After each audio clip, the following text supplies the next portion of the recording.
अस्सलाम वालेकुम स्टूडेंट्स। हम एमसीक्यूज़ कर रहे थे एनईटी के पास्ट पेपर्स के, तो कंटिन्यू करते हैं। ठीक है, लास्ट टाइम हमने यहाँ तक कर लिया था जनरल फार्मूला ऑफ ईथर तक। ये इसका आर था हमारे पास। ठीक है, अब नेक्स्ट हम कर लेते हैं। नेक्स्ट हमारे पास है विच वन इज स्ट्रॉन्गर एसिड। अच्छा, इन चारों में स्ट्रॉन्गेस्ट एसिड होता है हमारे पास हाइड्रोक्लोरिक एसिड। ठीक है, सिंपल थ्योरी का सवाल है आपको। नेक्स्ट है मेरे पास nylon is best described as. Okay, nylon best described as. देखिए, नायलॉन जो है ना, उसमें आपके पास अगर मैं देखूँ ना तो उसमें आपके पास NH2 ग्रुप पाया जाता है। ठीक है, और CO ग्रुप पाया जाता है।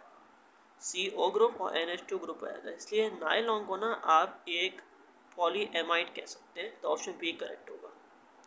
ठीक है, इसका फॉर्मूला हमने पढ़ा था लास्ट क्लासेस में, और मैं देखता हूँ अगर मुझे मिल गया तो मैं आपको दिखा देता हूँ। ठीक है, ओके, ये मुझे फॉर्मूला मिल गया इसका नायलॉन का, जो हमने लास्ट टाइम पढ़ा था, डिस्कस किया था।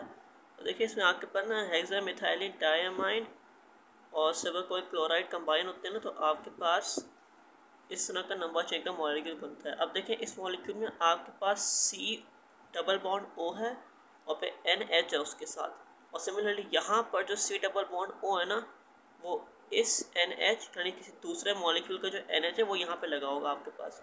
इससे लंबी चेन बन जाती है नायलॉन की हमारे पास। तो इस चीज़ की वजह से ना हम इसको कहेंगे एक पॉलीएमाइड।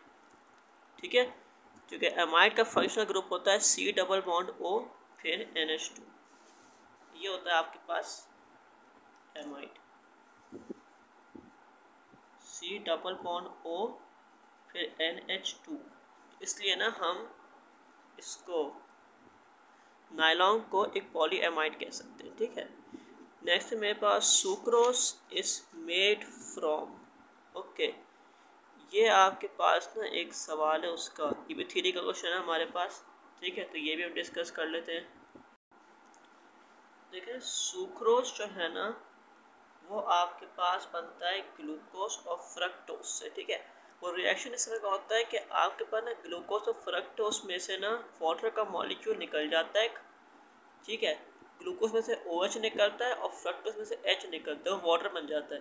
जो रिमेनिंग मॉलिक्यूल में बॉन्ड खाली होते हैं ना, वो जुड़ जाते हैं, इससे फ्रक्टोज बनता है आपके पास। ठीक है, ये मैं आपको बना के दिखा देता हूँ, ज़्यादा डिटेल नहीं होगी, बस शॉर्ट में बना के दिखा दूंगा आपको। ठीक है, ग्लूकोज का जो है ना हमारे पास एक हेक्सागोनल स्ट्रक्चर होता है। ठीक है, वो होता है कुछ हमारे पास कह लें इस तरीके का।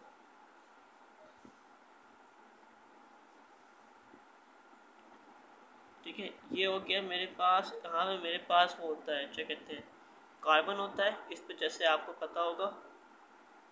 ठीक है,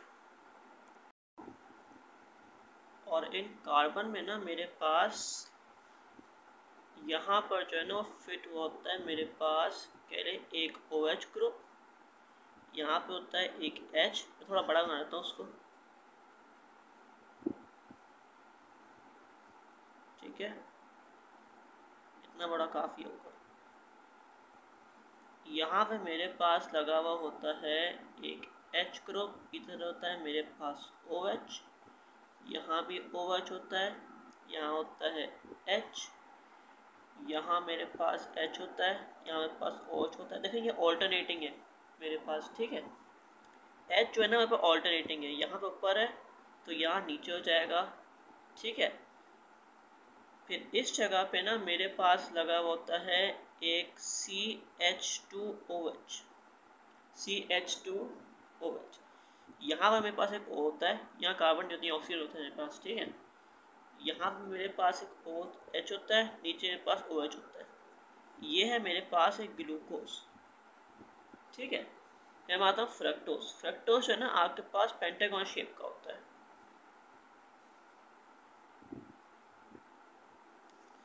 इस तरह का, और फिर पेंटागन यानी 5 साइडेड शेप, इस तरह का। ठीक है, इसमें क्या है, यहाँ पे आपके पास OH होता है, यहाँ पर आपके पास होता है CH2OH, इधर लगा होता है आपके पास यहाँ O होता है, इस जगह पे होता है आपके पास एक H, फिर यहाँ पर होता है आपके पास दोबारा से CH2OH, ठीक है। इस जगह पे आपके पास होता है एक OH और यहाँ पे भी लगा होता है एक OH हमारे पास, ठीक है। ये होता है पास फ्रक्टोज का एक मॉलिक्यूल। अब यहाँ पे क्या होता है, आपके पास ना इधर केमिकल रिएक्शन होता है जिसमें आपके पास ये OH और ये H ये निकल जाते हैं बाहर। तो ये जो O बचता है ना, ये O ना एक बॉन्ड यहाँ से जोड़ी हुई होती है और एक बॉन्ड यहाँ से जोड़ लेता है, उसका मॉलिक्यूल थोड़ा बहुत इस तरीके का बनता है।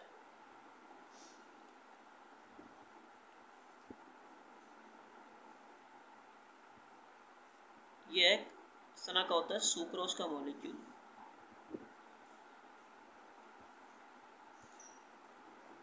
ये टेढ़ा बन गया थोड़ा इस तरह, ठीक है। ये सेम चीज़ें यहाँ अटैच कर देते हैं, OH यहाँ आ गया, OH इधर आ गया, H और CH2OH इधर O लगा हुआ होता है, यहाँ पे आपके पास CH2OH आ गया, यहाँ पे आपके पास H आ गया, इधर O, यहाँ पे वही से CH2OH, नीचे H, ऊपर H, नीचे OH, ऊपर OH, नीचे H, यहाँ पे ऊपर H आ गया और नीचे OH आ गया। ये बन गया आपके पास सुक्रोज। ये कन्वर्ट होता है इसके अंदर सुक्रोज प्लस H2। ये पूरा रिएक्शन है, यहाँ का ग्लूकोज और फ्रक्टोज मिलके बनाते हैं सुक्रोज का मॉलिक्यूल, ठीक है। समझ में आ गया आपको? अब नेक्स्ट कर लेते हैं। तो देखिए नेक्स्ट है हमारे पास, इसका आंसर हो गया मेरे पास ग्लूकोज एंड फ्रक्टोज, ठीक है। ये हो गया मेरे पास internal resistance of liquid to its flow is called, ये लास्ट टाइम किया था हमने, विस्कोसिटी है। ब्रास एलॉय ये हमने किया था, copper and zinc CuZn। Volume of 2 ATM if it occupies 700 millilitre, 400 millilitre and 700 toll. Okay, ये मेरे पास का सवाल है और जनरल गैस इक्वेशन का, तो ये सॉल्व भी करना पड़ेगा हमें, ठीक है। Volume 2 ATM, what is the volume at 2 ATM if it occupied 400 ml plus 700 tall? Okay, volume at 2 ATM if it occupied 400 ml 700 tall। ये जनरल कैसी क्वेश्चन करेंगे, पॉइंट का सवाल है हमारे पास, ठीक है। ये वो वाला है हमारे पास, P1 V1 equal to P2 V2। यहाँ पे जो P1 है ना प्रेशर मेरे पास, वो मैं 2 ATM कंसिडर कर लूँगा। तो जो 2 ATM वाली वॉल्यूम होगी ना मेरे पास, वो मेरे पास हो जाएगी अननोन, ठीक है। 2 ATM दो वॉल्यूम दी हुई है, एक 400 है, उसे में फाइंड करनी है। अब 400 एट 700 टॉर का ये मतलब है कि 700 टॉर पर 400 वॉल्यूम है, यानी ये दोनों एक साथ आएंगे। अगर ये ये V1 है तो ये P1 हो जाएगा, या फिर अगर ये V2 है तो ये P2 हो जाएगा। तो दूसरी चीज़ें जो है वो ऑल्टरनेटिवली बदल जाएंगी हमारे पास, ठीक है। इसको मैं अगर P1 कंसिडर कर रहा हूँ तो जो अननोन वाली में V1 हो जाएगी। अब ये ATM में है, ये टॉर में है, तो मुझे इसको कन्वर्ट करना होगा इसके अंदर, या मुझे इसको कन्वर्ट करना होगा उसके अंदर। तो मैं इसको कन्वर्ट कर दूँगा ATM को टॉर में। अब 1 ATM होता है 760 टॉर, तो 2 760 से मैं मल्टीप्लाई कर दूँगा इसको, ठीक है। तो इनिशियल प्रेशर क्या है पास 2 ATM है ना, तो मैं इसको कर दूंगा 2 multiply by 760 multiply by V1 volume. Pressure दूसरा था हमारे पास 700 और वॉल्यूम मेरे पास गिवन है 400 मिलीलीटर, तो 400 कर लेते हैं इसको, ठीक है। अब इसको मैं सॉल्व कर लेता हूँ। तो V1 equal to 700 multiply by 400 divided by 2 multiply by 760। इसको हम कैलकुलेट कर लेते हैं कैलकुलेटर से, ठीक है। ये मैं लिख देता हूँ, इसमें क्या है मेरे पास, खोला मैंने, और 700 multiply by 400 divided by 2 multiply by 760 equal to दबाया मैंने, क्या आंसर आ रहा है 184.2। तो वॉल्यूम मेरे पास हो गई इसकी 184.2 मिलीलीटर। ऑप्शन नंबर करेक्ट हो जाएगा 184 ml, ये करेक्ट है मेरे पास, ठीक है। नेक्स्ट है Boyle's law and Charles law related with, okay, Boyle और चार्ल्स लॉ कैसे रिलेटेड है। अब यहाँ पे हम ना एलिमिनेशन करते हैं आंसर फाइंड करने के लिए। इसका डी ब्रॉडलीस लॉ तो नहीं है और ली शैटली प्रिंसिपल भी नहीं है, डेल्टन्स थ्योरी भी नहीं है। इसका करेक्ट आंसर होगा मेरे पास KMT, किनेटिक मोलेकुलर थ्योरी। जो देखा जाए तो किनेटिक मोलेकुलर थ्योरी जो है ना वो टेम्परेचर और प्रेशर को ना काफ़ी डीपली एक्सप्लोर करती है गैस के हवाले से, तो करेक्ट आंसर इसमें ए हो जाएगा। और ऑफ एल्यूमिनियम इज, ओके, ये कॉमन सा यहाँ पर सवाल है। बॉक्साइट होता है एल्यूमिनियम का, आयरन पर ऐड तो आयरन का होता है, चारकोसाइड नहीं होता है एल्यूमिनियम का बॉक्साइट होता है, ठीक है। Some solids directly vaporize without passing through liquid phase. This process is called sublimation. ये हम कर चुके हैं पहले। Which of the following has rotten egg like smell? ये है हाइड्रोजन सल्फाइड H2S, ये भी कर चुके हैं हम। How many faradays of electricity required to electroplate 0.5 moles of silver from silver nitrate solution? Okay. Electroplate करना है मुझे 0.5 moles of silver nitrate solution से। कह रहा है इलेक्ट्रिसिटी कितनी रिक्वायर होगी मेरे पास, ठीक है। न्यूमेरिकल है, सिंपल सा, सॉल्व कर लेते हैं हम, ठीक है। तो देखिए जो मेरे पास क्वेश्चन है ना मैं दोबारा रीड कर लेता हूँ। इसमें से बताया हुआ है कि how many Faraday of electricity required है, ठीक है। जैसे नॉर्मली इलेक्ट्रिसिटी ना हम मेजर करते हैं इस क्वेश्चन के लिए कूलम्स में, ठीक है, लेकिन हम फैराडे में कह रहे हो तो वहाँ से फैराडे बाद में चेंज कर देंगे, पहले मेजर कर लेते हैं कूलम्स में। तो कह रहे हैं electricity required to electroplate 0.5 moles of silver from silver nitrate solution at mass, atomic mass silver है 108 ग्राम्स। अब देखिए हमारे पास इसका आंसर होता है ना, वो मेरे पास होता है इलेक्ट्रिसिटी का,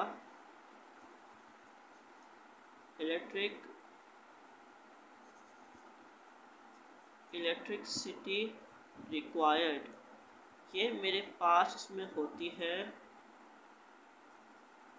mass of silver divided by इसका इक्विवेलेंट मास फिर मल्टीप्लाइड बाय 96500। ये 96500 है ना, ये यहाँ पर कॉन्स्टेंट रहता है इसमें, ठीक है। अब देखिए मास मुझे फाइंड करना है, मैं वही फार्मूला यूज़ करूँगा अपना, number of moles equal to mass divided by atomic mass. यहाँ चला गया मेरे पास, तो ये हो गया मेरे पास। और सिल्वर का नंबर ऑफ मोल्स कितना गिवन है मुझे 0.5, एटॉमिक मास गिवन है मुझे इसका 108, इसको मल्टीप्लाई करूँगा हो जाएगा मेरे पास 54। तो मास हो गया मेरे पास 54। अब इक्विवेलेंट मास होता है मेरे पास, इक्विवेलेंट मास मेरे पास कहलाता है atomic mass divided bye oxidation state. और जो मेरे पास कंपाउंड इसमें गिवन है ना, जिसमें इलेक्ट्रोप्लेटिंग कर रहे हैं, जिसके जरिए इलेक्ट्रोप्लेटिंग हो रही है, वो है सिल्वर नाइट्रेट। सिल्वर नाइट्रेट होता है मेरे पास AgNO3। अगर मैं इसको डिसोसिएट करूँगा ना तो मेरे पास सिल्वर का जो ऑक्सीडेशन स्टेट आएगा ना वो +1 होगा, ठीक है। तो जो ऑक्सीडेशन सिल्वर का है ना वो उसमें 1 होगा, तो इक्विवेलेंट मास हो जाएगा मेरे पास एटॉमिक मास यानी 108 डिवाइडेड बाय 1, जो कि मेरे पास होता है 108। ये 108 में यहाँ पुट कर लेता हूँ अपने पास, तो डिवाइडेड बाय 108 मल्टीप्लाइड बाय 96500। तो क्या होगा मेरे पास, ये जो 54 है ना और 108 ये इसका ट्वाइस है, तो ये हो जाएगा मेरे पास 1/2, 2 था और ये 1 था, ठीक है, मल्टीप्लाई बाय 96500। ये मैं कर लेता हूँ, इसका मुझे करना है हाफ, तो इसका हाफ हो जाएगा मेरे पास 0.52 और इसका मैं हाफ कर देता हूँ, पास हो जाएगा ये 43, ठीक है। ओके ये 43 हो जाएगा मेरे पास 48, हाँ ये हो जाएगा मेरे पास 48 250 और ये मेरे पास है कूलम्स में, अब उसने कहा मुझे आंसर चाहिए फैराडे में, तो देखें 96,500 कूलम्स होता है इक्वल टू 1 फैराडे। अब हमने इसको क्या किया है, हाफ कर दिया है। इस नंबर को हमने हाफ कर दिया, तभी ये कांस्टेंट रहता है। हमने इस नंबर को हाफ कर दिया है ना, तो अगर मैं इसको डिवाइड बाय 2 कर दूँ, इसको मैं डिवाइड बाय 2 कर दूँ, तो ये मेरे पास हो जाएगा 48250 और ये मेरे पास हो जाएगा 0.5, तो हो जाएगा 48250 कूलम्स इक्वल टू 0.5 फैराडे। तो करेक्ट आंसर मेरे पास इसमें हो जाएगा, ये हो जाएगा मेरे पास 0.5 फैराडे। ठीक है, नेक्स्ट है मेरे पास कैथोड रे एक्सपेरिमेंट कन्फर्म्स, ये होगा प्रोडक्शन ऑफ कन्फर्म्स इलेक्ट्रॉन। ठीक है, ये पहले कर चुके हैं हम। Polarity of covalent bond dash with difference electronegativity, polarity covalent bond increase होती है, ये हम पहले कर चुके हैं। नेक्स्ट ईयर आता है मेरे पास 2008, इसमें लिखा है मेरे पास which of the following is the strongest atom, ये अभी रिसेंटली किया हमने, HCl है। मोर इलेक्ट्रोनेगेटिव एलिमेंट, सबसे हाईएस्ट इलेक्ट्रोनेगेटिव एलिमेंट होता है फ्लोरीन, उसके बाद होता है ऑक्सीजन। इलेक्ट्रोनेगेटिविटी जो है ना, वो आपका ग्रुप ट्रेंड होता है P ब्लॉक का। ठीक है, और इलेक्ट्रोनेगेटिविटी जो है ना, वो इस तरह होती है, इस तरह डिक्रीज होती है और नीचे जाते हुए डिक्रीज होती है। तो जो एलिमेंट यहाँ पे पाया जाता है ना कोने में, इसकी हाईएस्ट होती है, और ये पास होता है फ्लोरीन।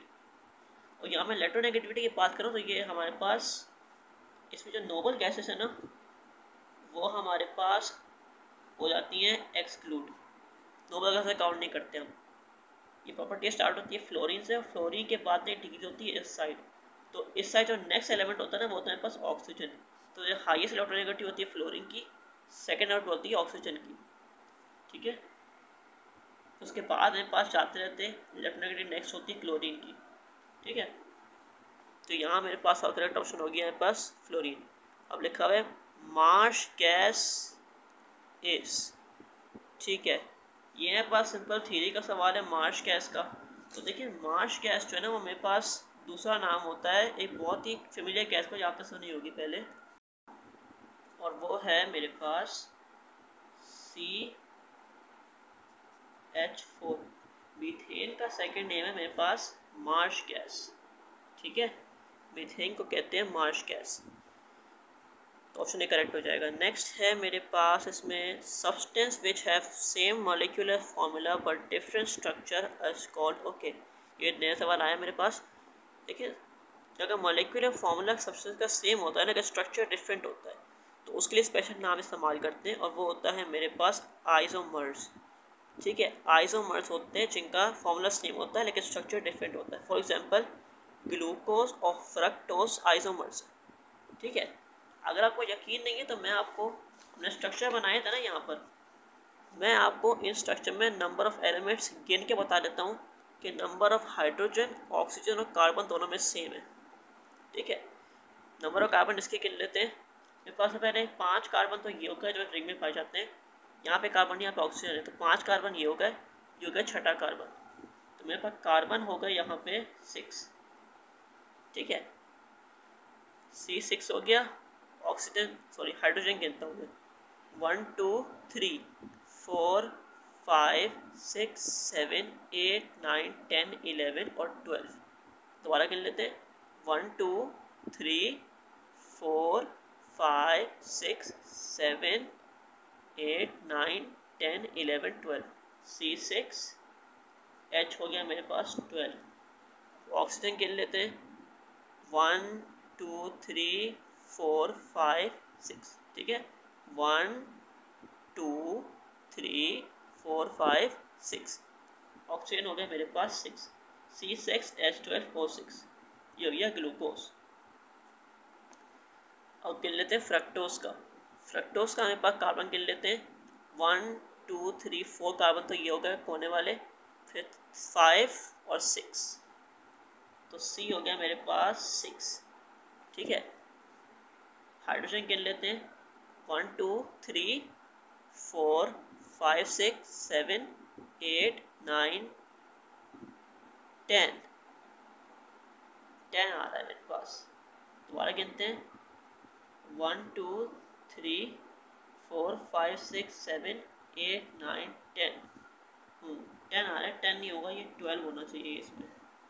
अच्छा हाँ, मैं भूल गया था, यहाँ पर इन दो जगहों पर मेरे पास हाइड्रोजन पाया जाता है, सॉरी लगाना भूल गया था मैं। ठीक है, सिमिलरली यहाँ पर भी हाइड्रोजन होगा मेरे पास।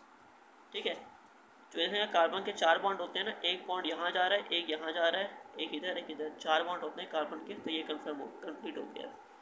हाइड्रोजन कितने हो गए? 1 2 3 4 5 6 7 8 9 10 11 12। हाइड्रोजन भी 12 होगा मेरे पास। अब ऑक्सीजन गिन लेते हैं, तो उसको आपने पहले से गिन ली हो। 1 2 3 4 5 6। ठीक है, 1 2 3 4 5 और 6 O6 C6H12O6 C6H12O6। दोनों के स्ट्रक्चर डिफरेंट है लेकिन फॉर्मूला है बिल्कुल सेम है, ग्लूकोज है और ये फ्रक्टोज है। ऐसे कंपाउंड्स को हम कहते हैं आइसोमर्स। ठीक है, तो करेक्ट आंसर मेरे पास इसमें हो गया ऑप्शन बी आइसोमर्स। ये मैंने एग्जांपल करा दिया ग्लूकोज और फ्रक्टोज, ताकि आपको टेस्ट से सवाल आता है इस तरह का कि आइसोमर्स कौन से इनमें से, तो आपको पता होना चाहिए कौन से होते हैं। ठीक है, solution has 1 multiplied by 10 की power -3 proton concentration per liter. What is the pH of the solution? Okay, pH litre matter नहीं करता। pH पूछा तो वो होगा हाइड्रोजन आयन कॉन्सेंट्रेशन, जो कि मेरे पास क्या है, पावर -3। तो ये सवाल पहले कर चुका, इसका आंसर 3 होगा मेरे पास। ठीक है, ये पहले सॉल्व कर चुके हैं, थोड़े वर्डिंग डिफरेंट दोबारा कर लेते हैं। लेकिन pH होता है मेरे पास माइनस लॉग ऑफ, ये लॉग जो है ना इसकी बेस 10 होती है, log base 10 hydrogen ion concentration. Question में हाइड्रोजन आयन कॉन्सेंट्रेशन मेरे पास गिवन है 1 मल्टीप्लाई बाय 10 की पावर -3। अब देखिए यहाँ पे लॉ ऑफ लॉगरिथम इस्तेमाल करके -3 को पीछे लिख दूंगा इसमें। ठीक है, तो ये हो जाएगा मेरे पास माइनस का सी लगा हुआ है, -3 पीछे मल्टीप्लाई होगा, ये मेरे पास थर्ड लॉ ऑफ लॉगरिथम, ये पीछे हो गया। इसके बाद मेरे पास लिखा होगा ये -3 है ना, ये यहाँ चला गया और log 10 लग गया 10 के ऊपर, तो log 10 ऑफ 10। देखिए जो log की बेस और जिस नंबर पे log लग रहा है वो सेम होते हैं ना, तो ये कैंसिल हो जाते हैं। इस तरह आपने नेचुरल log और e को कैंसिल किया है ना, उस तरह ये भी कैंसिल हो जाते हैं। जो कि नेचुरल log की बेस होती है e, वो होती है log e और e, तो ये कैंसिल हो जाते हैं। सिमिलरली यहाँ पर कैंसिल हो जाएंगे। ठीक है, कैंसिल होगा तो मेरे पास आंसर इसका बच जाएगा, ये हो जाएगा मेरे पास मल्टीप्लाई 1, अब -3 multiply minus minus minus plus हो गया, 3 1 3, आंसर हो गया मेरे पास 3 इसका। ठीक है, तो करेक्ट आंसर यहाँ पे मेरे पास आ जाएगा pH का solution is 3। Which one is the polar molecule? ठीक है, ये हम पहले कर चुके हैं, यही सेम यहाँ पास ऑप्शन आए थे पहले। देखिए पोलर मॉलिक्यूल होता है इसमें इलेक्ट्रोनेगेटिविटी का डिफरेंस जो है ना आपके पास 0.4 से ज़्यादा हो। इसमें आपके पास वाटर में 0.4 ज़्यादा होता है इलेक्ट्रोनेगेटिविटी का डिफरेंस, फ्लोरीन में 0 होता है, जो कि दोनों का इलेक्ट्रोनेगेटिविटी सेम होती है फ्लोरीन की। कार्बन डाइऑक्साइड में नहीं, कार्बन डाइऑक्साइड में आपके पास 0.4 से कम होता है, चूँकि कार्बन होता है, कार्बन की हाई होती है, ऑक्सीजन की भी हाई होती है, तो उनका डिफरेंस आपके पास 0.4 से कम बनता है। और CH4 में भी कम होता है, चूँकि हाइड्रोजन की आपके पास बहुत लो होती है, कार्बन की भी लो होती है। देखें कार्बन जो है ना हाइड्रोजन के साथ अगर होगा उसकी 0.4 से लो होती है, और सिमिलरली ऑक्सीजन के साथ भी उसकी 0.4 से लो होती है।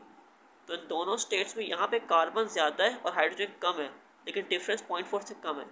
यहाँ पे कार्बन कम होता है, ऑक्सीजन ज़्यादा है, लेकिन यहाँ पे डिफरेंस 0.4 से कम है। दोनों कंडीशन में हमारे पास 0.4 से कम होगा, तो दोनों हमारे पास पोलर मॉलिक्यूल्स नहीं होते, इन दोनों नॉन पोलर होते हैं। H2O में वाटर में हाइड्रोजन की बहुत लो होती है, ऑक्सीजन की बहुत हाई होती है इलेक्ट्रोनेगेटिविटी, तो इलेक्ट्रॉन्स जो है ना जमा हो जाते हैं ऑक्सीजन के पास, जिसकी वजह से वाटर में बन जाते हैं हमारे पास एक पोलर मॉलिक्यूल।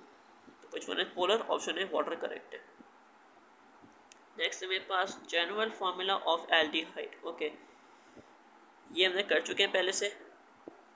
ठीक है, लेक्चर अपलोड कर दिया था मैंने से काफ़ी टाइम पहले, अगर आप देखा आपको पता होगा। इसमें करेक्ट आंसर मेरे पास डी है। थ्योरी का सवाल है सिंपल। एल्डिहाइड मेरे पास होता है, इसमें मेरे पास एक कार्बोनाइल ग्रुप होता है, ये CO वाले को कहते हैं कार्बोनाइल। कार्बोनाइल है मेरे पास, एक कार्बन चेन लगी होती है जो कि R से रिप्रेजेंट करते हैं, और उसके साथ मेरे पास लगा होता है एक हाइड्रोजन COH, ये होता है मेरे पास एल्डिहाइड ग्रुप। तो general formula aldehyde RC double bond OH, ये हो गया मेरे पास, ऑप्शन डी करेक्ट है। बाकी ये दूसरा वाला ना, ये है मेरे पास एस्टर का या ईस्टर का, ये है कार्बोक्सिलिक एसिड, और ये है कीटोन। ठीक है। When volume and pressure of a given mass of gas are inversely proportional to the other to each other at constant temperature, temperature constant है, वॉल्यूम और pressure given mass of gas है inversely proportional है। Simple statement है, थोड़ा अल्फाज आगे पीछे, लेकिन स्टेटमेंट समझ में आ रही है आपको। टेम्परेचर कांस्टेंट है और वॉल्यूम प्रेशर इनवर्सली प्रोपोर्शनल है, यानी ये होगा मेरे पास Boyle's law, option B correct है। Next, rate of reaction depends upon the following factors except, ये हम कर चुके हैं पहले से। Surface tension depends upon the following factors except, यानी पता करना है कौन से फैक्टर पे इफेक्ट नहीं करता। कॉन्सेंट्रेशन पे डिपेंड करता है, सरफेस टेंशन पे डिपेंड करता है, सरफेस एरिया पे डिपेंड करता है। कि सरफेस टेंशन और सरफेस एरिया पर डिपेंड नहीं करता है, ताकि आपके पास ना देखें, सरफेस टेंशन ना लिक्विड के मॉलिक्यूल्स को करीब छोड़ के रखती है, वो करीब रहेंगे तो रिएक्शन करेंगे। सरफेस एरिया इंपॉर्टेंट, क्योंकि ज़्यादा एरिया होगा तो ज़्यादा मॉलिक्यूल्स रिएक्ट कर सकते हैं आपस में। आपके पास कम एरिया है ना तो कम मॉलिक्यूल्स रिएक्ट करेंगे, ज़्यादा एरिया होगा ज़्यादा मॉलिक्यूल रिएक्ट कर सकते हैं। ठीक है, तो एरिया पर डिपेंड करता है। कॉन्सेंट्रेशन पर डिपेंड लाजमी करता है, जो कॉन्सेंट्रेशन हाई होगी तो रिएक्शन ज़्यादा फास्ट होगा हमारे पास। टेम्परेचर पर डिपेंड नहीं करता। ठीक है, इसलिए करेक्ट आंसर होगा बस following factors except option D temperature. Next है मेरे पास, how many millilitres of 0.5 molar solution H2SO4 reacts with 20 millilitres of 0.5 NaOH। ये हम पहले कर चुके हैं इस क्वेश्चन को, पहले MCQs में न्यूमेरिकल में आया था हमारे पास। ठीक है, दोबारा करने की मैंने क्या ज़रूरत है हमें, इसमें करेक्ट आंसर 20 हो जाएगा मेरे पास। मैं करके दिखा देता हूँ उसको। M1 V1 concentration molarity multiply volume equal to वही चीज़। ठीक है, कॉन्सेंट्रेशन मोलैरिटी मल्टीप्लाई वॉल्यूम। अब उसमें M1 क्या दिया हुआ है, 0.5 है H2SO4 का, तो ये मैं लिख देता हूँ 0.5 multiply by V1, concentration of NaOH की हुई 0.5 और ये 20 है, तो इक्वल टू 0.5 मल्टीप्लाई बाय 20। ये डिवाइड हो गया मेरे पास, कैंसिल हो गया, equal to 20 millilitre correct answer है।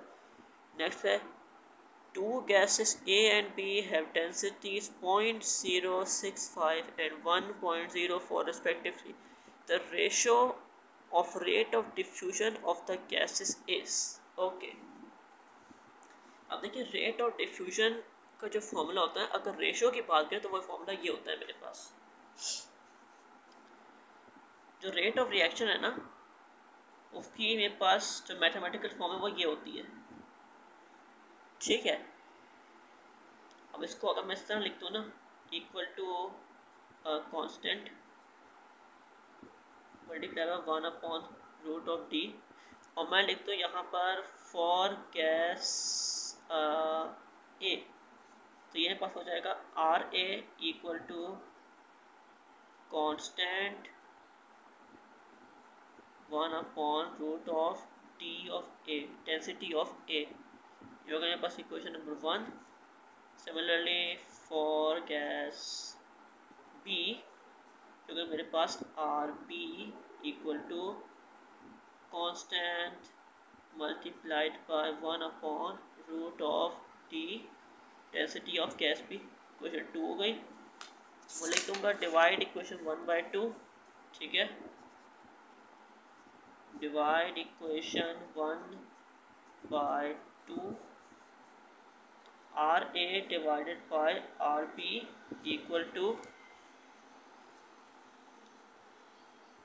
Constant 1/DA whole divided by constant 1/DB। अब कांस्टेंट दोनों में सेम होता है तो ये तो कैंसिल आउट हो गया। ये दिख रहा है ना आपको, इसको मैं डिवाइड में ना मैं इसको मल्टीप्लाई फॉर्म में चेंज कर दूंगा, तो मेरे पास ये हो जाएगा reciprocal. Equal to 1/√DA divide में 1/√DB। ये हो गया मेरे पास। इसको मल्टीप्लाई में चेंज करूँगा मैं तो रेसिप्रोकल हो जाएगा, मल्टीप्लाई बाय √DB/1। इसको मल्टीप्लाई कर देते हैं तो मेरे पास ये थोड़ी इक्वेशन इस तरह की बन जाएगी, equal to √DB divided by √DA। ठीक है, अब मैं इसको ज़रा ना रेशो फॉर्म में लिख देता हूँ। तो ये हो जाएगा RA ratio RB rate of diffusion of gas A ratio rate of diffusion of gas B is equal to root of density of gas B ratio root of density of gas। देखिए यहाँ पे क्या है, पास A के आगे B लिखा हुआ है और B के आगे A लिखा हुआ है डेंसिटी के लिए। ठीक है, तो मैं ये रेशो रखता हूँ उसमें, और अब मुझे इसमें फाइंड करना है कि रेशो क्या आएगा इसका। उसके लिए मैं क्या करूँगा, मैंने सिंपली ना इस फॉर्मूले का इस्तेमाल करना है। यहाँ मैं लिखूँगा अपनी वैल्यूज़ और फिर मैं चेंज कर दूँगा रेशो फॉर्म उसको। ठीक है, तो कैलकुलेटर यूज़ कर लेते हैं अपना। देखिए कैलकुलेटर में क्या है, मुझे इस पर क्या लिखना है, square root of density of gas P. ठीक है, डेंसिटी ऑफ गैस पी, जो कि मेरे पास यहाँ गिवन है। गैस पी ये दूसरी वाली है और गैस है पहली वाली है। तो ये हो जाएगा मेरे पास density of gas P 1.04 root of 1.04 आगे कर दिया मैंने डिवाइडेड बाय रूट ऑफ 0.065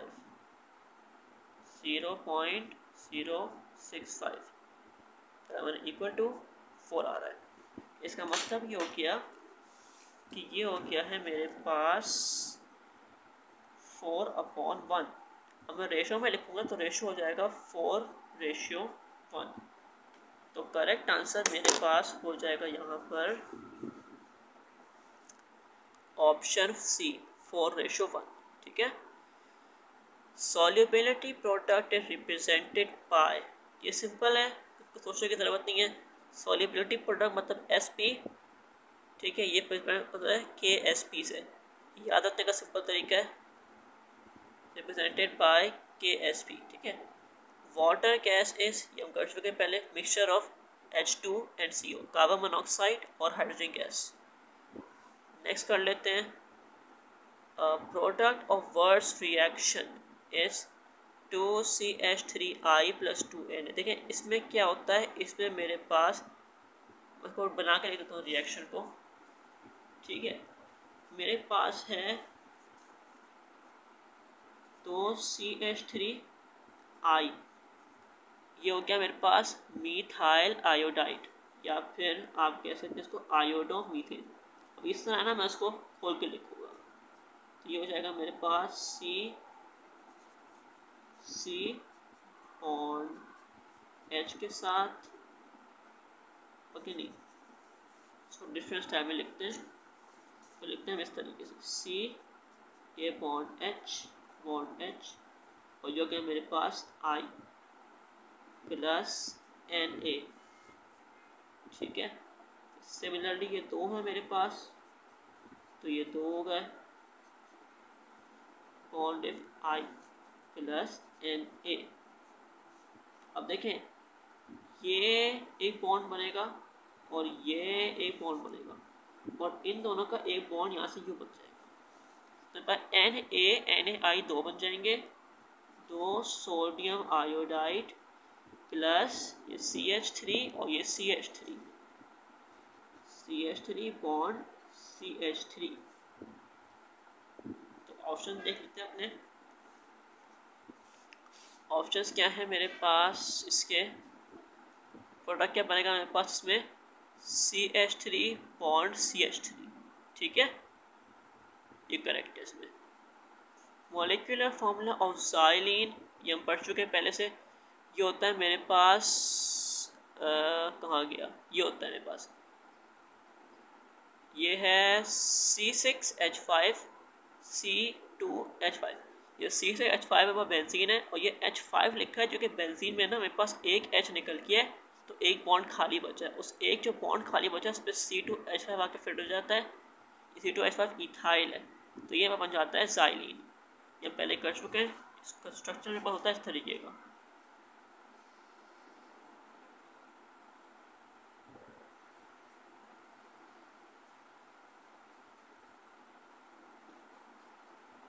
ये होता है मेरे पास ज़ाइलीन, ठीक है। बेंजीन बनाने के बहुत तरीके होते हैं, मैंने इसका रिव्यू बनाया। मैं नॉर्मली जो बनाता हूँ बॉन्डिंग वाला इस तरह का, नॉर्मली बेंजीन मैं यूँ बनाता हूँ, मेरी मर्जी है मैं इस तरह बना सकता हूँ। जो मॉडर्न स्टैंडर्ड तरीके ना वो ये वाला है। तो आपको जब पेपर में ड्रॉ करना हो ना और क्वेश्चन में स्पेसिफिकली रिक्वायर्ड ना हो तो आप ये बार ड्रॉ करें, ठीक है। नेक्स्ट हम कर लेते हैं। नेक्स्ट है मेरे पास इसमें सुक्रोसिस फॉर्म बाय, कि हमने अभी अभी किया है लास्ट ईयर में, glucose plus fructose. When salt and water formed by chemical reaction, this chemical reaction is called neutralisation. Option C correct है, ये आप पढ़ते हैं बचपन से, ठीक है, कम से कम 7 क्लास में पढ़ते हैं ये। एल्यूमिनियम प्लस 3 आयन है। ओके, ये इंटरेस्टिंग सवाल है मेरे पास। ये पर लिखा हुआ है एल्यूमिनियम प्लस 3 आयन हैज। अब ये पूछ रहा है total number of electrons. Aluminium के इलेक्ट्रॉनिक कॉन्फ़िगरेशन कर लेते हैं। ज़रूरत नहीं है वैसे, फिर भी अगर ज़रूरत नहीं है तो मैं आपको कराने की ज़रूरत नहीं है, तो मैं आपको बाद में कराऊंगा। अभी मैं डायरेक्ट सॉल्व कर देता हूँ। देखिए एल्यूमिनियम जो है ना वो आपके पास बोरॉन के नीचे होता है, ठीक है। बोरॉन होता है आपके पास 3A ग्रुप का। 3A ग्रुप की लास्ट शेल में आपके पास पाए जाते हैं 2 s ऑर्बिटल के इलेक्ट्रॉन्स प्लस 1 p ऑर्बिटल का इलेक्ट्रॉन, ठीक है। तो 3 इसको कहते हैं क्योंकि 2 + 1 3A। अब ये पाया जाता है इसके नीचे, यानी ये पाया जाता है नेक्स्ट पीरियड में। तो इसमें ना आप 8 इलेक्ट्रॉन्स मज़ीद ऐड कर लें। ये जो 8 इलेक्ट्रॉन आप ऐड कर रहे हैं ना, इस 8 में से 2 s ऑर्बिटल के और 6 p ऑर्बिटल के, तो ये ऐड कर लिए हमने, ठीक है। तो ये हो गया मेरे पास। सबसे पहले तो ये 8, पहले इसकी ये जो इलेक्ट्रॉन बढ़ते जाएंगे ना आगे इसमें, इसकी फर्स्ट शेल फिल हो जाएगी, फिर सेकेंड शेल में 3 इलेक्ट्रॉन एक्स्ट्रा आ जाएंगे मेरे पास, ठीक है। तो बात ना इस तरह का होगा। 8 इलेक्ट्रॉन पहले से पाए जाते हैं ना इसमें, वो मेरे पास होंगे 1s2 और उसके साथ साथ 1p6 के, लेकिन 2s2 और 2p6 के इलेक्ट्रॉन्स पाए जाएंगे इसमें, और फिर 1s2 के इलेक्ट्रॉन्स में और होंगे। ये 1s2 फर्स्ट शेल के इलेक्ट्रॉन है, ये बस हो गए सेकेंड शेल के, फिर थर्ड शेल, क्योंकि ये क्या है पीरियड 3 है, इसके ऊपर होता है पीरियड 1, ये हो गया पीरियड 2, ये हो गया पीरियड 3।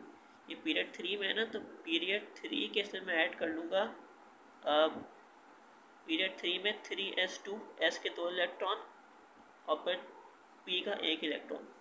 कितने होगा ये 2 + 2 + 6 + 2 + 1 4 10 12, ये हो गया 30, ठीक है।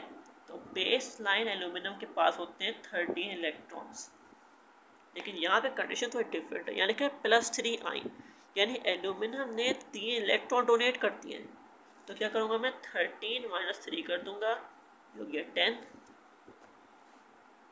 ऑप्शन ए करेक्ट है, 10 इलेक्ट्रॉन्स। इलेक्ट्रॉनिक कॉन्फ़िगरेशन करेंगे ना इसकी, तो इस तरह हो जाएगी मेरे पास। सबसे पहले फर्स्ट शेल तो होता है s ऑर्बिटल, उसके 2 इलेक्ट्रॉन, टोटल 13 होते हैं इसके पास, ठीक है। सेकेंड शेल में s ऑर्बिटल के 2 इलेक्ट्रॉन, फिर उसी सेकेंड शेल में p ऑर्बिटल के 6 इलेक्ट्रॉन। ये जो कॉन्फ़िगरेशन दिखाई दे रही है ना आपको, इसमें इसकी फर्स्ट शेल कंप्लीट हो गई, सेकेंड शेल कंप्लीट हो गई, फिर थर्ड शेल में s के 2 इलेक्ट्रॉन और सॉरी ये होगा 3s2 थर्ड शेल में S के 2 इलेक्ट्रॉन और थर्ड शेल में P का 1 इलेक्ट्रॉन। सारे ऐड कर लें, 2 + 2 + 6 + 2 + 1 4 10 12 13। ठीक है, इलेक्ट्रॉनिक कॉन्फ़िगरेशन एल्यूमिनियम की ये होती है।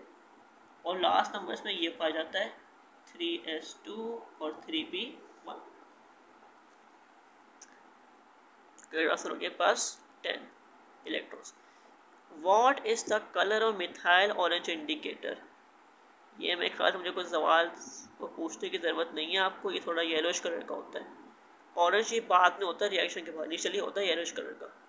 ठीक है, अगर आपने लैब में देखा आपको पता होगा। What volume of 400 ml sample of gas 760 torr occupied presence of pressure change to 2 atm। Okay, ये सवाल हम अभी रिसेंटली कर आए हैं। इसमें वैल्यूज़ डिफरेंट है वरना ओवरऑल सवाल सेम है। अब अगर वैल्यूज़ डिफरेंट हैं तो मैं करके दिखा देता हूँ आपको। ठीक है, इससे कैलकुलेशन की ज़रूरत नहीं है आपको, क्योंकि ये जो प्रेशर दिखाया जा रहा है 760, ये होता है 1 atm।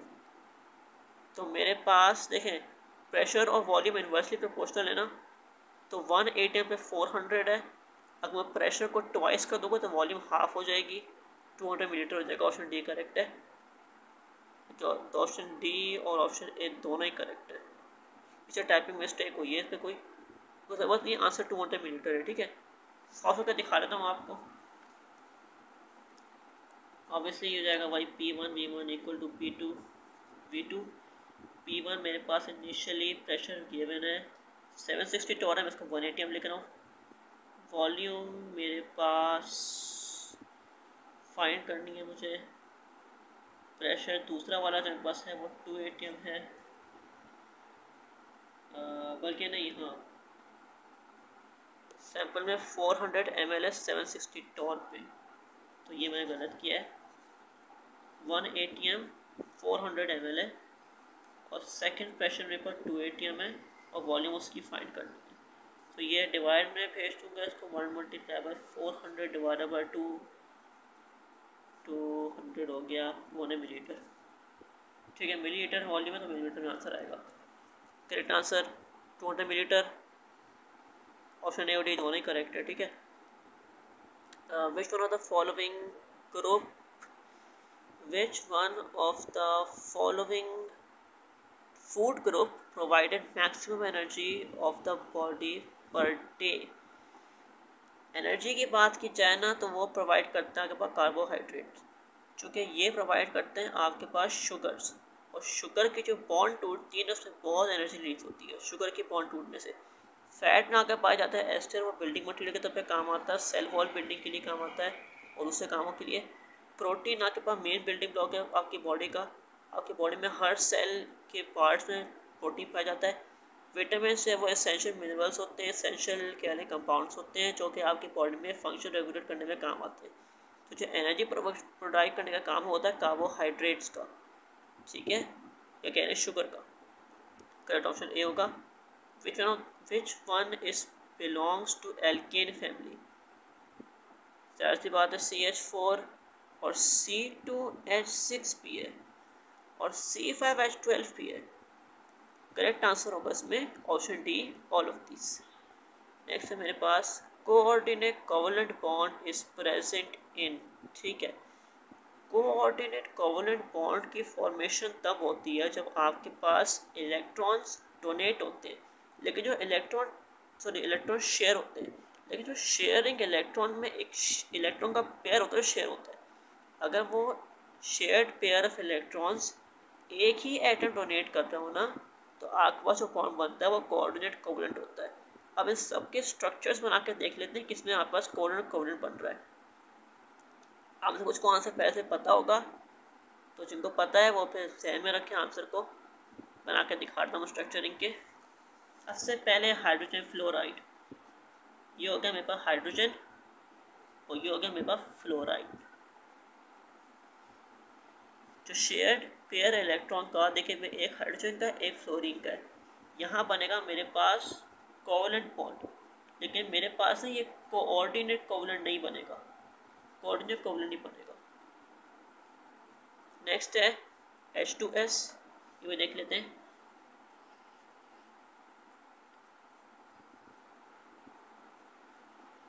ये हो गया मेरे पास H2S। जो शेयर्ड पेयर है वो हाइड्रोजन का है और सल्फर का कंबाइन है दोनों का, तो यहाँ पर भी कोऑर्डिनेट कोवलेंट नहीं होगा। नेक्स्ट देख लेते हैं सोडियम हाइड्राइड। ओके, Na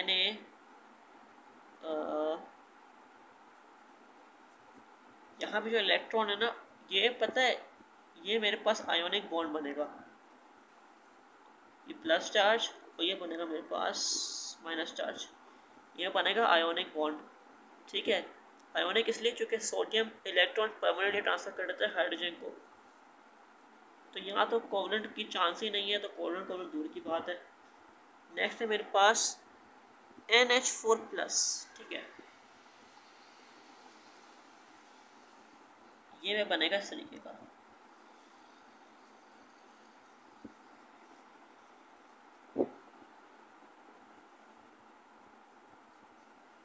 अब देखें यहाँ पर जो पेयरिंग हो रही है ना इन तीन जगहों पे, तो इलेक्ट्रॉन डिफरेंट एटम्स के, लेकिन ये जो मेरे पास बना हुआ है ना ये है नाइट्रोजन का।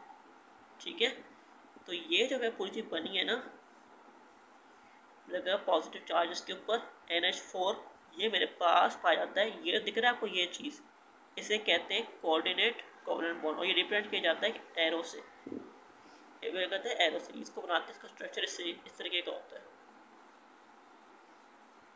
ये हो गया H यहाँ पे, और ये हो गया मेरे पास एरो के साथ H, बल्कि एरो ना शायद ये बाहर की तरफ होगा। हाँ, ये एरो के पास बाहर की तरफ होगा। ठीक है, स्ट्रक्चर ये बनेगा इस तरीके का, H H H और बाहर की तरफ एरो और फिर H। ठीक है, ठीक है, तो correct answer ammonium ion NH4+ हो गया। नेक्स्ट मेरे पास है सिग्निफिकेंट फिगर्स ऑफ 807.30। इस देखिए सिग्निफिकेंट फिगर के ना बहुत सारे आपके पास रूल्स होते हैं। ठीक है, तो उन रूल्स के मुताबिक ना देखें, एक तो रूल होता है सिग्निफिकेंट फिगर का आपके पास कि आपके पास तमाम नॉन ज़ीरो नंबर्स होते हैं, नॉन ज़ीरो डिजिट्स, वो होते हैं सिग्निफिकेंट। ठीक है, similarly zero between significant digits भी सिग्निफिकेंट होता है। ठीक है, लास्टली आपके पास होता है ज़ीरो एट चले राइट साइड ऑफ डेसिमल, ये भी आपके पास सिग्निफिकेंट होता है। ठीक है, और एक और बात, zero left side of decimal, ये आपके पास नॉन सिग्निफिकेंट होता है। ठीक है, और zero on left side of significant digits भी नॉन सिग्निफिकेंट होता है। सिंप्लीफाई करके बता दूँ, ये रूल्स होते हैं आपके पास। नॉन डिजिट नंबर्स यानी कि 1 2 3 9 ये सारे सिग्निफिकेंट होते हैं। ज़ीरो बिटवीन सिग्निफिकेंट्स, अगर ऐसा आपका नंबर आ जाए 102, तो सिग्निफिकेंट डिजिट्स इसमें 1 है, 2 है और 0 भी है, तो सिग्निफिकेंट डिजिट्स इसमें हो गए 3, क्योंकि 0 इन दोनों के दरमियान में। Zero at right side decimal, अगर आपके पास ये नंबर इस तरह का लिखा हो 102.00, ये ज़ीरोस डेसिमल के राइट साइड पर है। सिमिलरली अगर ऐसा लिखा हो आपके पास 102.30, ये ज़ीरो भी डेसिमल के राइट साइड पर है। तो ये दोनों कंडीशन में जो सिग्निफिकेंट फिगर्स है वो 5 होंगे। एक ये 1 और 2 तो वैसे ही पाए जाएंगे, सिग्निफिकेंट हो जाएंगे क्योंकि नॉन ज़ीरो है। फिर 0 इन दोनों के दरमियान में लिखा है तो ये भी सिग्निफिकेंट है, और पॉइंट के बाद 2 ज़ीरो लिखे ये भी सिग्निफिकेंट है, तो सिग्निफिकेंट डिजिट्स हो गए 5। सिमिलरली इसमें ये 3 सिग्निफिकेंट है, तो ये 3 भी सिग्निफिकेंट है, 0 पॉइंट के बाद लिखा तो ये भी सिग्निफिकेंट हो गया, ये हो गया 5। नेक्स्ट रूल है आपके पास zero at left side decimal, अगर आपके पास क्वेश्चन इस तरीके का है ना 102.00, इसमें सिग्निफिकेंट डिजिट्स होंगे आपके पास 3, 1 0 और 2, क्योंकि ये ज़ीरोस है ना, ये डेसिमल के लेफ्ट साइड पर है और डेसिमल के लेफ्ट साइड पे होने की वजह से ये दोनों आपके पास सिग्निफिकेंट नहीं होंगे। लेकिन ये जो दो रूल्स हैं ना, ये आपस में कभी कभार कॉन्ट्रडिक्ट करते हैं, तो आपको प्रायोरिटाइज वाले को करना है। फॉर एग्जाम्पल अगर मेरे पास नंबर इस तरीके का लिखा हुआ है 140.00, अब देखिए ये ज़ीरो पॉइंट के लेफ़्ट साइड पर है, लेकिन ये ज़ीरो पॉइंट के राइट साइड पर। अब पॉइंट के राइट साइड वाला ज़ीरो और ये जो 4 है ये मेरे पास सिग्निफिकेंट है और ये ज़ीरो इन सिग्निफिकेंट डिजिट्स के दरमियान में, तो ये भी सिग्निफिकेंट पाया जाएगा। क्योंकि प्रायोरिटाइज आपको करना है इस वाले रूल को, ज़ीरो बिटवीन सिग्निफिकेंट्स। ये भी सिग्निफिकेंट है ये वाला और ये भी सिग्निफिकेंट है ये वाला, तो बाय डिफ़ॉल्ट ये ज़ीरो पॉइंट के लेफ्ट साइड पर लेकर सिग्निफिकेंट बन जाएगा। तो इसमें नंबर ऑफ सिग्निफिकेंट फिगर्स हो गए आपके पास 1 2 3 4 5 6 हो गए। लास्ट रूल है ज़ीरो लेफ्ट साइड, अपन नंबर इस तरीके का लिखा हुआ है 0020.01, इसमें सिग्निफिकेंट डिजिट्स हो गए मेरे पास 4, 1 और 0 और ये 0, 2 और 0। ये दो ज़ीरो सिग्निफिकेंट नहीं क्योंकि ये ना पूरे राइट साइड पे लिखे हुए पॉइंट के राइट साइड पर है, सॉरी ये हो गए लेफ्ट साइड पे। 0 on left side significant digits, ये सिग्निफिकेंट डिजिट है इसके लेफ्ट साइड पर है, तो ये हम काउंट नहीं करेंगे। सिग्निफिकेंट नंबर हो गया 4 मेरे पास, ठीक है। अब मुझे आपको एग्जांपल दिखानी है जो शायद आपने एक्सप्लोर ना की हो।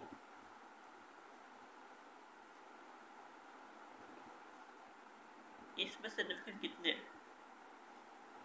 करेक्ट आंसर है सिग्निफिकेंट मेरे पास है 2 है सिर्फ इसमें, सिग्निफिकेंट 1 होगा सिग्निफिकेंट इसमें, क्योंकि ये सारे मेरे पास ज़ीरोस हैं।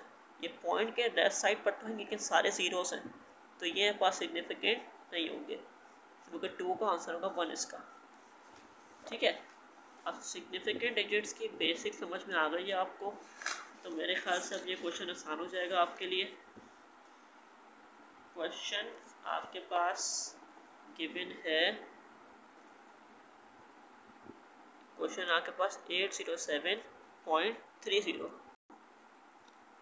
807.30 ये मुझे एग्जाम्पल्स करनी है सिमिलर टर्म के जैसा।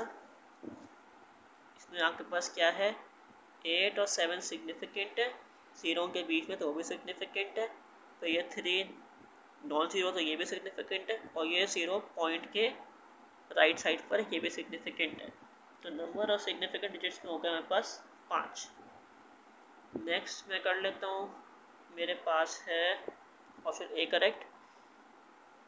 9 spectrum obtained from, okay, line spectrum obtain होता है पास एटम से, आइन से नहीं होता, मॉलिक्यूल से नहीं होता, क्योंकि आइंस जो है ना वो उसमें इलेक्ट्रॉन मिसिंग होते हैं और उसमें काफ़ी सारा कह रहे हैं कि ना कॉम्प्लिकेशन होती है।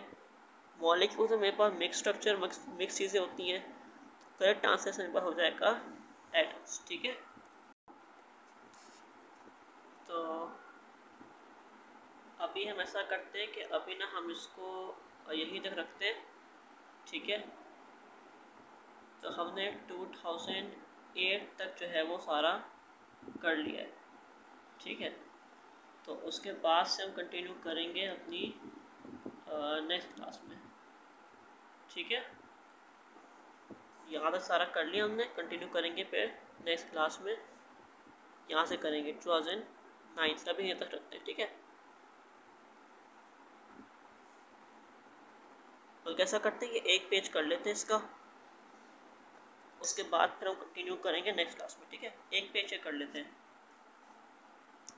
तो विच of the following has shortest bond length, इसमें जो करेक्ट आंसर होगा मेरे पास वो होगा इसमें ट्रिपल बॉन्डिंग मेरे ख्याल से, क्योंकि आपके पास जो पाई इलेक्ट्रॉन्स है ना, तो पाई बॉन्डिंग होती है ना वो कार्बन एटम्स को करीब ले आती है, तो बॉन्ड की लेंथ छोटी हो जाती है, इसलिए जो शॉर्टेस्ट लेंथ होती है वो होती है सी ट्रिपल बॉन्ड सी, यानी कि इसकी, और कहना चाहिए मुझे एल्कीन की, ठीक है। नेक्स्ट है मेरे पास इसमें 1500 calories of heat is added to the system and 2000 calories of work done. The change in internal energy. Okay, ये तो सिंपल है। 1500 कैलोरीज हीट हमने ऐड की है और 2000 कैलोरीज का वर्क डन हुआ है, ठीक है। तो इंटरनल एनर्जी में चेंज कितना आया होगा? 500 कैलोरीज का। जानना है 500 गेन हुई है कि लॉस हुई है। देखिए 1500 अगर हमने ऐड किया और वर्क 2000 का हुआ है तो ज़रा सी बात है आंसर क्या होगा इसका। फिर ये मैं कैलकुलेट करके बता देता हूँ आपको, ठीक है। तो कैलकुलेट करके अगर मैं आंसर इसका फाइंड करूँ, फॉर्मूला हमें पता है इसका क्या होता है। Change in internal energy equal to energy जो हीट हम ऐड कर रहे हैं, heat minus work done. Heat कितनी ऐड की हमने? 1500। वर्क डन कितना हुआ है? 2000। साइड से बात है -500 आंसर आ गया इसका। तो करेक्ट आंसर इसमें हो गया मेरे पास सी, -500 कैलोरीज। तो गैमा रेज आर ये हम पढ़ चुके पहले से, ये होते हैं मेरे पास ऑप्शन सी, फोटॉन्स, ठीक है। 20 grams of NaOH dissolved in 500 ml of water. Find molarity. देखिए मोलारिटी का फॉर्मूला आपके पास होता है gram of solute divided by litres of solvent. 20 divided by 0.5 और 20 डिवाइडेड बाय 0.5 देख लेते हैं। Molarity equal to gram of solute, mass of solute in grams divided by volume solution in litres. 500 ml लिखा है तो लीटर में ये हो जाएगा मेरे पास 0.5 और ये हो गया मेरे पास 20 ग्राम्स। 20/0.5 होता है मेरे पास 40, तो 40 होगा मेरे पास इसमें। बल्कि नहीं, मुझे लगता है मैंने कोई मिस्टेक की है इसमें।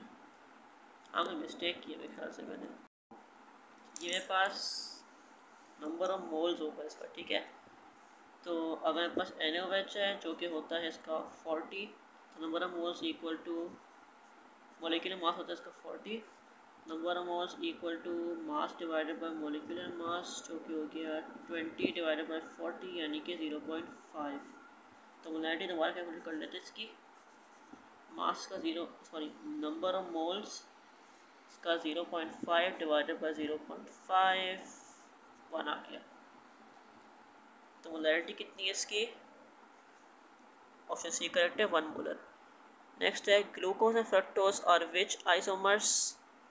ओके, ये थोड़ा ये भी थ्योरी का क्वेश्चन है, ठीक है। ग्लूकोज और फ्रक्टोज कौन सा आइसोमर्स होते हैं? अगर मैं इनका स्ट्रक्चर देखूँ ना तो उससे ना मुझे एक काफ़ी बेहतर ना इसका आइडिया हो जाएगा। आप देखिए स्ट्रक्चर देख के मुझे आइडिया अच्छा खासा हो रहा है। मैं ऑप्शन देख लेता हूँ हमारे पास कौन से क्या है मेरे पास। Position isomers, functional group, metamers और चेन आइसोमर्स। देखिए पोजीशन वो होता है इसमें आपके पास पोजीशनिंग जो है ना और फंक्शनल ग्रुप की चेंज होती है। अब इसमें पोजीशनिंग जो है ना उसका इशू नहीं है, पोजीशनिंग एक माइनर पोजीशनिंग चेंज है, लेकिन पोजीशनिंग पे इसको कोई तरह चेंज नहीं कर सकते क्योंकि चेंज सिर्फ पोजीशनिंग का नहीं है, इसमें चेंज ज़्यादा बड़ा है। नेक्स्ट है मेरे पास चेन आइसोमर्स, तो चेंज तो है नहीं इनमें। मेटामर्स भी नहीं कह सकते इसको। करेक्ट ऑप्शन है बी, फंक्शनल ग्रुप आइसोमर्स। क्योंकि देखिए इनमें जो फंक्शनल ग्रुप्स है ना मेरे पास वो बिल्कुल चेंज है। ये इसमें फंक्शनल ग्रुप एक ये है, इसमें ये 2 हैं, OH इसमें 2 है, इसमें OH मेरे पास 4 है, इसमें OH मेरे पास, ठीक है। 1 2 3 4 OH है, इसमें मेरे पास 1 2 2 OH है, CH2OH है। तो देखिए फंक्शनल ग्रुप की चेंज की वजह से ये मेरे पास है फंक्शनल ग्रुप आइसोमर्स, ठीक है। तो करेक्ट ऑप्शन मेरे पास इसमें हो जाएगा option B, functional group isomers. Oxidation state of chlorine in NaOCl। Okay, अब ये ना एक काफ़ी यूनिक सिनेरियो है पर NaOCl का। वो इसलिए जो देखिए ना, ऑक्सीजन की इलेक्ट्रोनेगेटिविटी क्लोरीन से ज़्यादा होती है। तो क्या होता है, ऑक्सीजन को इसमें 2 इलेक्ट्रॉन चाहिए। एक प्रोवाइड करता है मेरे पास ये सोडियम, एक इलेक्ट्रॉन प्रोवाइड करता है सोडियम। जो ऑक्सीजन का दूसरा इलेक्ट्रॉन है ना, वो इलेक्ट्रोनेगेटिविटी हाई होने की वजह से वो क्लोरीन से छीन लेता है। तो क्लोरीन के पास एक इलेक्ट्रॉन लूज करता है और उसके पास चार्ज आता है +1। बहुत रेयर केस में यहाँ पर क्लोरीन के पास छा जाता है +1। तो oxidation state of Cl in NaOCl होगा +1। नेक्स्ट है मेरे पास, which of the following pairs are isomorphous. Okay, isomorphous से मुराद है कि इनकी जो शेप होती है वो सेम होती है। इनमें अगर सेम शेप की बात कर लेना है ना, तो वो आपके पास पाई जाती है इसमें MgO और NaF में। इन दोनों की शेप सेम होती है, बाकी सारी डिफरेंट है। NaCl के पास लीनियर शेप होती है स्ट्रेट, फिर जिंक सल्फेट में जिंक है, फिर उसके आगे सल्फेट ग्रुप का बड़ा सा कॉम्प्लिकेटेड सा स्ट्रक्चर होता है 5 आइटम वाला। तो ये तो नहीं होगा। NO3 आपके पास एक Na है, सोडियम है सिंपल, फिर उसके बाद कॉम्प्लिकेटेड स्ट्रक्चर है 4 आइटम्स वाला NO3 का। फिर मैग्नीशियम ऑक्साइड है तो वो डिफरेंट हो जाएगा। फिर आपके पास ये चीज़ आ गई यहाँ पर, सोडियम सल्फेट निकल सल्फेट और सोडियम फ्लोराइड, ये भी वही मसला है जो उस वाले में। लेकिन MgO और NaF का बिल्कुल सेम है, जो कि एक मैग्नीशियम है एक ऑक्सीजन है और फिर दूसरी जगह पे एक सोडियम है और एक फ्लोराइड है। दोनों का स्ट्रक्चर बिल्कुल सेम होता है। ऑप्शन डी करेक्ट है।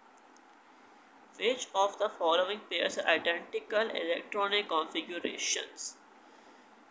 ठीक है, करेक्ट आंसर कैल्शियम और मैग्नीशियम।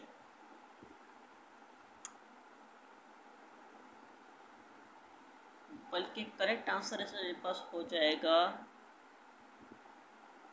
कैल्शियम मैग्नीशियम नहीं है, इनकी डिफरेंट होती है। करेक्ट आंसर मेरे ख्याल से जैसे इसकी ना कॉन्फ़िगरेशन करके देख लेते हैं। ठीक है,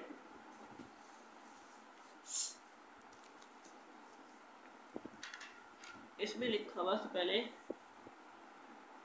कैल्शियम 2+, मैग्नीशियम 2+,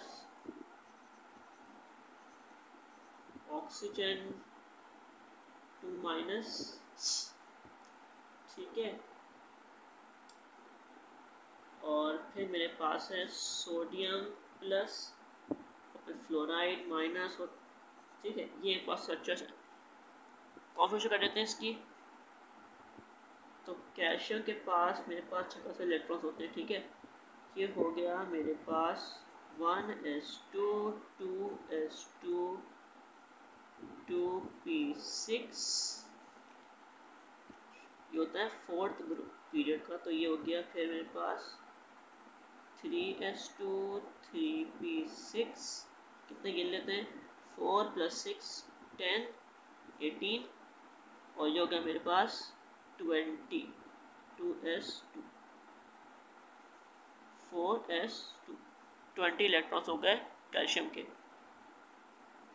ठीक है, लेकिन देखिए ये 2+ है तो 2 इलेक्ट्रॉन लूज करती है इससे, मतलब कि ये जो 2 इलेक्ट्रॉन है ना, ये निकाल लेता हूँ इसमें से। कॉन्फ़िगरेशन ये हो गई 3s2 3p6। कर देता मैग्नीशियम की, तो 1s2 2s2 2p6 3s2, इसमें 2 इलेक्ट्रॉन लूज कर दिए, तो ये निकाल लेता हूँ मैं। ये बचा मेरे पास ऑक्सीजन -2 1s2 2s2, और ये हो गया मेरे पास 2p4, लेकिन 2 इलेक्ट्रॉन गेन किए इससे तो 2p6 हो जाएगा। सोडियम का 1s1 होता है, 1s2 2s1 होता है, लेकिन देखिए +1 चार्ज से एक इलेक्ट्रॉन लूज किया, तो ये निकल देता हूँ मैं। फ्लोरीन का मेरे पास होता है 1s2 2s2 2p6 होता है, 2p5 होता है, इससे एक इलेक्ट्रॉन गेन किया 2p6 हो गया। ठीक है, इनमें मेरे पास मैग्नीशियम का सेम है, ऑक्सीजन का और फ्लोरीन का, इन तीनों का कॉन्फ़िगरेशन 2s2 2p6 सेम है। तो यहाँ मैं ऑप्शन में देखूँ ना अपने पास, तो पेयरिंग हुई भी ना मेरे पास, हुई भी मैग्नीशियम की ऑक्सीजन के साथ। तो करेक्ट आंसर बस हो गया ऑप्शन बी, मैग्नीशियम और ऑक्सीजन। अल्फा रेस और फास्ट मूविंग, ये है हीलियम न्यूक्लियाई। ठीक है, अल्फा रेस होते हैं हीलियम न्यूक्लियाई। हीलियम का अगर आप इलेक्ट्रॉन निकाल देना तो उसका न्यूक्लियस बच जाता है, न्यूक्लियर बच जाता है, उसके जिसमें 2 प्रोटॉन होते हैं 2 न्यूट्रॉन होते हैं, वो होता है अल्फा पार्टिकल। तो अल्फा रेस और fast moving helium nuclei. Soap इस, ये आसान है मेरे पास बहुत। Salt of fatty acids, fatty acid लंबे ग्रुप होते हैं एस्टर के, उसमें अगर आप एक हेड, उसमें ना अगर आप एक एंड पे एक सोडियम या कैल्शियम लगा देना, आगे बनता है सोप। बेनिफिट ये होता है कि जो उसका जो सोप वाला, उसका जो सॉल्ट वाला पार्ट है ना, सोडियम या कैल्शियम, वो डिजोल्व करता है पोलराइज्ड मॉलिक्यूल्स को, और जो उसका नॉन पोलर पार्ट है ना एस्टर वाला, है ना, वो डिजोल्व करता है पोलराइज्ड नॉन पोलर मॉलिक्यूल को। तो ये पोलर और नॉन पोलर दोनों को डिजोल्व करने में, हैंडल करने में काम आता है। इसलिए सोप जो है ना वो ऑयल भी साफ़ कर लेता है, और दूसरी जो चीज़ें होती है ना आयोनिक पोलर कंपाउंड वगैरह भी साफ़ कर सकता है। ठीक है, salt of fatty acid option B correct है। प्रोटीन आर बायोलॉजिकल पॉलीमर्स और small molecules called amino acids. ठीक है, और ऑप्शन सी करेक्ट है। Second halogen comes to dash period, second halogen होता है हमारे पास क्लोरीन। अब देखिए फर्स्ट पीरियड में आपके पास 2 एलिमेंट पाए जाते हैं, हीलियम और हाइड्रोजन। सेकेंड पीरियड में आपके पास पाया जाता है पहला हैलोजन फ्लोरीन, और सेकेंड हैलोजन यानी क्लोरीन पाया जाता है थर्ड पीरियड में। ऑप्शन सी करेक्ट है। Graphite can conduct electricity due to perpendicular to its plane both A and C, क्या है, due to sp3 hybridisation. Option A और सी दोनों करेक्ट है। जो देखिए parallel to its plane conduct कर सकता है वो, और इसकी जो रीजनिंग होती है पैरेलल प्लेन की, वो होती है sp2 हाइब्रिडाइजेशन। क्योंकि कार्बन के पास होते हैं 4 इलेक्ट्रॉन, sp2 में 4 में से 3 इलेक्ट्रॉन होते हैं बिजी बॉन्डिंग के काम में। जो एक इलेक्ट्रॉन बचा है ना आपके पास, ये एक इलेक्ट्रॉन बचता है इसलिए क्योंकि ग्रेफाइट की आपके पास जो 2 लेयर्स होती है ना, इसमें ये मेरे पास ग्रेफाइट की लेयर है, ठीक है, ये दूसरी ग्रेफाइट की लेयर है। अब इस लेयर में कार्बन एटम जो है ना वो प्रॉपर्टी मेरे पास कह लें कि इस तरह के ना शेप होता है इनका। ठीक है, तो देखिए इन 2 लेयर्स में जो कार्बन एटम्स है ना, ये कार्बन एटम जो है ना ये वाला, इसके सामने तो ये sp2 हाइब्रिडाइज्ड है, इसकी बॉन्डिंग यहाँ से भी हुई, यहाँ से ये sp2 हाइब्रिडाइज्ड है। जो नीचे वाला है वो भी sp2 हाइब्रिडाइज्ड है। ठीक है, तो ये जो कार्बन एटम्स है ना, ये हमारे पास इलेक्ट्रिसिटी कंडक्ट इसलिए कर सकते हैं चूँकि इनके दरमियान में ना एक इलेक्ट्रॉन फ्री होता है, और ये जो एक इलेक्ट्रॉन फ्री होता है ना, ये फ्री इलेक्ट्रॉन ना इनके लेयर्स के पैरेलल इलेक्ट्रिसिटी कंडक्ट कर सकता है, परपेंडिकुलरली कंडक्ट नहीं कर सकता, क्योंकि यहाँ पे रेजिस्टेंस पाई जाती है, करंट की रेजिस्टेंस पाई जाती है यहाँ पे, लेकिन पैरेलल ये कर सकता है। तो इसीलिए जो करेक्ट आंसर होगा ना मेरे पास यहाँ पर, है ना, वो मेरे पास हो जाएगा पैरेलल टू इट्स प्लेन और sp2 हाइब्रिडाइजेशन। ऑप्शन ए और सी दोनों करेक्ट है, तो ऑप्शन डी करेक्ट होगा। नेक्स्ट है मेरे पास cathode ray experiment confirm presence of electron. ठीक है, तो यहाँ तक एक पेज कर लिया हमने, मैं कहा था एक पेज करके बस कर देंगे, तो बस एक पेज हो गया हमारे पास। यहाँ पे लेक्चर एंड करते हैं अपना, नेक्स्ट क्लास में कंटिन्यू करेंगे हम ये नंबर 15 से 2009 के। ठीक है, आप तैयारी करते रहे अपनी एंट्री टेस्ट की, मैं इस तरह लेक्चर अपलोड करते रहूँगा, ध्यान से सुनिएगा और MCQ की तैयारी सही रखिएगा अपनी, बाकी इंशाल्लाह अच्छा आपका स्कोर आएगा। ठीक है, अल्लाह हाफिज़, बेस्ट ऑफ लक।